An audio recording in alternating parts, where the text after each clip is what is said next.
man, this is awesome. Man, I can't believe it. I'm finally here. I'm finally watching a game of rollerball. This is going to be great. What is this? An audience member has fallen onto the track and they just hit him and oh man, it's limbs flying and blood spraying and the crowd is going wild, ladies and gentlemen, right here in Ford Stadium. And what is this? Oh, the man's severed head has just rolled across the finishing line. He's gasping for air, he's barely alive, and the crowd is cheering for him. And oh my god, now he's been teleported up to Zones. That's right, a severed head is this season's MVP. He is going to have to live with the rest of them up there. Oh man, this is just amazing. An unexpected development here, folks. If you need any more evidence that motorball is the king of sport, let me tell you, this is it. This is what I live for. You really have to feel sorry for anime fans. Every single time Hollywood got its grubby hands on one of their beloved properties, they just ended up completely screwing it up. From Fist of the North Star to Dragon Ball, each and every attempt from America in adapting a Japanese manga or anime has just resulted in failure. Until now. Alita Battle Angel from director Robert Rodriguez. This was awesome to watch.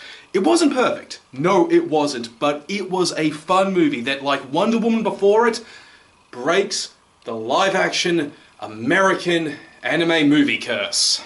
Now, the story of Alita focuses on a young cyborg who was found in the garbage, damaged and almost dead, but has been repaired and is back to life again thanks to a kind repairman / doctor.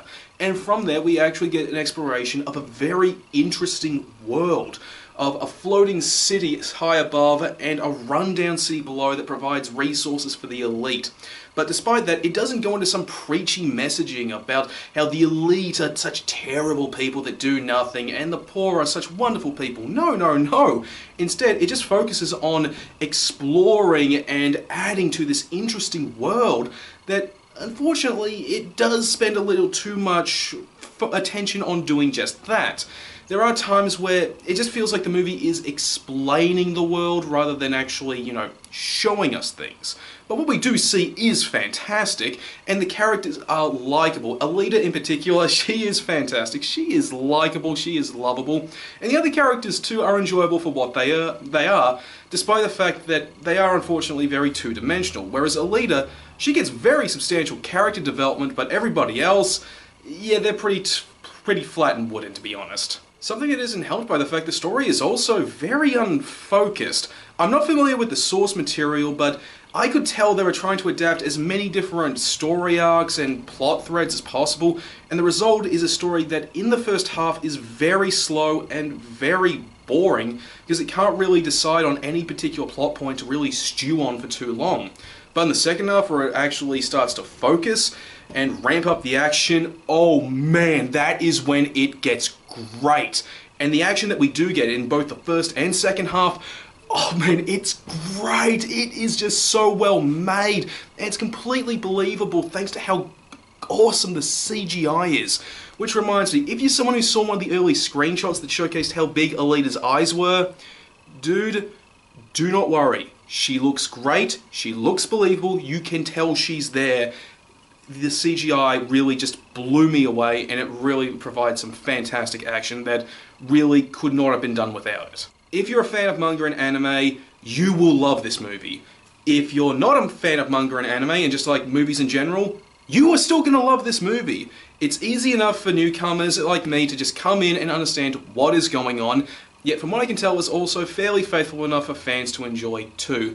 And on top of everything I've said, the movie feels like it's right out of the 80s in all the right ways. This really was a passion project from Rodriguez that deserves all the love and all the attention it receives. It's not perfect, but hey, tell me a movie that is. And more than anything, I came away from this movie wanting two things in particular. A sequel that reveals more of the world and the characters, in particular the villain Nova, and a Rollerball remake.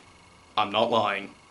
Well, I hope you all enjoyed this review. I hope you found it informative too, and if you really liked it, then please, by all means, hit the subscribe button and, of course, the alert icon. Now, for the next movie review, I'm going to have my review of Green Book out as soon as possible, hopefully at the end of this week. Then after that, boy, I got a review of Captain Marvel, and do I have some stern things to say about Brie Larson, let me tell you. And for game reviews, I'm going to be doing a horror double feature, taking a look at the indie game Infliction and Devotion. I've got all that and more coming up, so, as always, stick around.